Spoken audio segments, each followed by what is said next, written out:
Megha institute में आपका हार्दिक स्वागत है।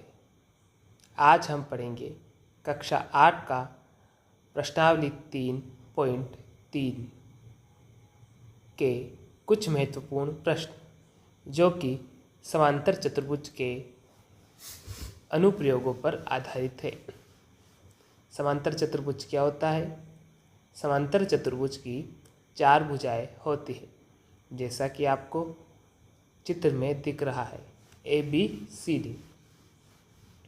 समांतर चतुर्भुज की आमने सामने की भुजाएं बराबर होती है। समांतर चतुर्भुज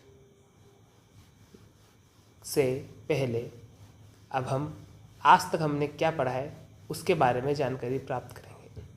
हमने पिछली क्लासों में पढ़ा था कि त्रिभुज के तीनों कोणों का योग 180 डिग्री होता है। किसी सरल रेखा पर बनने वाले कोणों का योग 180 डिग्री होता है। यदि आपको चित्र में समांतर चतुर्भुज दे रखा है तो समांतर चतुर्भुज के एक भुजा पर बनने वाले आसन कोण का योग 180 डिग्री होता है। तथा साथ ही साथ हमने ये भी पढ़ा था कि समांतर चतुर्भुज के चारों कोणों का योग 360 डिग्री होता है। ठीक है, चलिए अब एक विशेष अनुप्रयोग सीखते हैं त्रिभुज के ऊपर। त्रिभुज के तीनों कोणों का योग 180 डिग्री होता है। त्रिभुज के अंदर बनने वाले कोण अंत्यकोण कहलाते हैं। त्रिभुज के बाहर बनने वाला कोण बाह्य कोण। यहाँ पर x बाह्य कोण है। इस बाह्य कोण का मान किस प्रकार ज्ञात होता है? इस बाह्य कोण का मान 2 अंत्य कोणों के योग के बराबर होता है। ओके, चलो अब हम समझते हैं 3.3 प्रश्नावली के कुछ महत्वपूर्ण प्रश्न।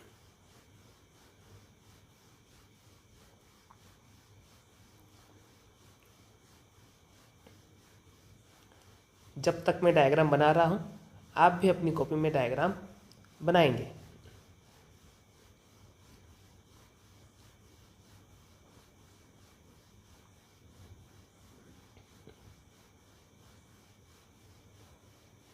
ठीक है, चलो देखो ये आपको जो डायग्राम दिख रहा है ये समांतर चतुर्भुज है। इसमें 4 भुजाएं हैं, 1 2 3 4, 1 2 3 4।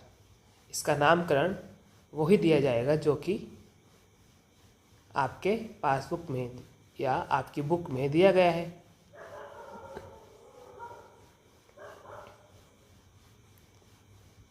इसके अंदर बनने वाला कोण D भुजा पर अंत्य कोण है Y, C पर अंत्य कोण है 30 तथा अंत्य कोण X O भुजा पर बन रहा है।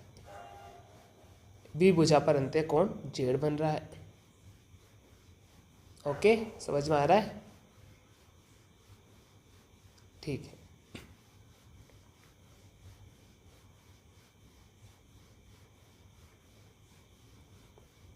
C भुजा पर अंत्य कोण 30 बन रहा है और D भुजा पर अंत्य कोण Y बन रहा है। O भुजा पर अंत्य कोण X बन रहा है। अतः हम जानते हैं त्रिभुज ODC में, ODC देखो कहाँ पर है? त्रिभुज ODC में एक त्रिभुज बन रहा है जिसके तीनों भुजाएं का योग क्या होगा? 180 डिग्री होगा। चलो लिखते हैं। हम जानते हैं कि त्रिभुज के सभी कोणों का योग 180 डिग्री होता है। ओके, अब देखो डायग्राम में देख रहे हो। अब डायग्राम में आपको क्या दिख रहा है? क्या दिख रहा है? डायग्राम में आपको दिख रहा है कि कोण Y, कोण X और कोण 30 ये एक त्रिभुज है। इन तीनों का मान कितना होगा? 180 डिग्री होगा। देखो त्रिभुज ODC, ओ देखो कहाँ पे DC, ये त्रिभुज है। इस त्रिभुज के तीनों कोणों का योग 180 डिग्री है, क्योंकि इस त्रिभुज में 3 कोण है, कोण y, कोण x और कोण 3। इन तीनों का योग कितना 180 डिग्री है।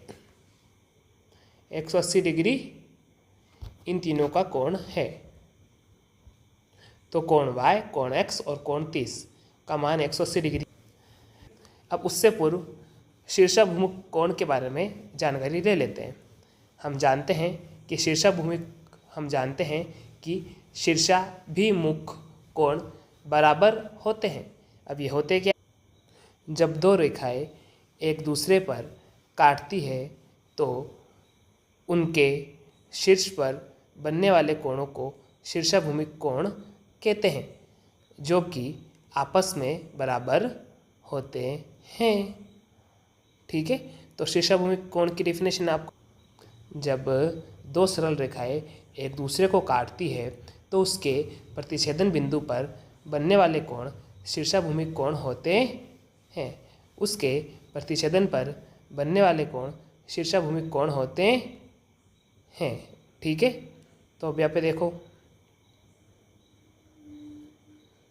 चूंकि कोण O और कोण X दोनों आपस में एक दूसरे को काट रहे हैं, तो कोण O बराबर कोण X के है, क्योंकि कोण O और कोण X शीर्षाभिमुख कोण है। ओके, अतः हम जानते हैं कोण O बराबर 90 डिग्री है, तो कोण X बराबर भी 90 डिग्री ही होगा, क्योंकि ये शीर्षाभिमुख कोण है। शीर्षाभिमुख कोण आपस में एक दूसरे के बराबर होते हैं, क्योंकि उनको एक सरल रेखा का द्वारा आपस में काटा जाता है। ठीक है, आगे चलते हैं।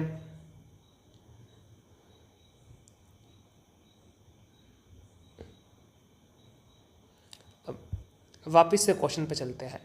हमारा क्वेश्चन क्या था कि कोण x, कोण y प्लस कोण 30 180 डिग्री के बराबर होते हैं।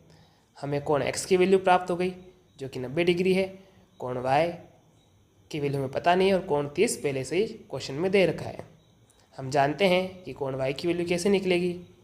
प्लस वाली संख्या 90 उधर जाएगा तो माइनस की हो जाएगी। 30 वाली संख्या 90 उधर जाएगी, 30 उधर जाएगी तो माइनस की हो जाएगी। 90 और 30 120 उधर गया तो माइनस का 120, माइनस का 120। आगे समझ में? चलो मैं एक बार लिख ही देता हूँ, तुम्हें अच्छे से समझ में आ जाए। 90 और 30 को जोड़ लिया, कोण y प्लस 120 डिग्री बराबर में 180 डिग्री के होता है। प्लस वाला 120 उधर गया तो माइनस का 120 हो गया। कोण y बराबर 180 में से 120 गया तो 60 डिग्री। कोण y बराबर 60 डिग्री। ठीक है, कोण x की वैल्यू कितनी है? 90 डिग्री। कोण y की वैल्यू कितनी है? अभी हमने निकाली ना 60 डिग्री। चलो अब हमें क्या निकालना है, चित्र में देखकर देखिए। कोण x, कोण y की वैल्यू हम ज्ञात कर चुके हैं। चलो एकांतर कोण की परिभाषा समझते हैं कोण z का मान निकालने के लिए। एकांतर कोण आपस में बराबर होते हैं।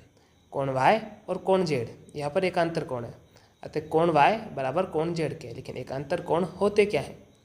एकांतर कोण ऐसे कोण होते हैं जो कि एक ही तिर्यक रेखा द्वारा कट जाते हैं। देखो यहाँ पर डायग्राम में कटे जा रहे हैं। ठीक है, तो एकांतर कोण ऐसे कोण होते हैं जो कि एक ही तिर्यक रेखा द्वारा काटे जाते हैं तथा तिर्यक रेखाओं के विपरीत तथा समांतर कोण के अंदर बनने वाले कोणों को एकांतर कोण कहते हैं। कोण y यहाँ पे एकांतर कोण है, अतः कोण y बराबर 60 डिग्री, कोण z बराबर 60 डिग्री।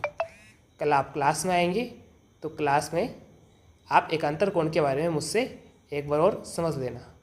धन्यवाद। मेगा इंस्टीट्यूट में आप ऑफलाइन पढ़ना चाहते हैं तो दिए गए एड्रेस पर संपर्क कर सकते हैं। ओके, अगली क्लास में मिलते हैं। अगर आपको ऑफलाइन क्लास लेनी है तो कॉन्टैक्ट नंबर 9461512288 पर भी आकर संपर्क कर सकते हैं तथा address धोलावाटा road to वलपरा road, Adarsh Nagar, Ajmer पर आकर भी संपर्क कर सकते हैं। हमारे यहाँ पर कक्षा 8 से लेकर कक्षा 10 तक के विद्यार्थियों को काफ़ी उत्तम गुणवत्ता से पढ़ाया जाता है।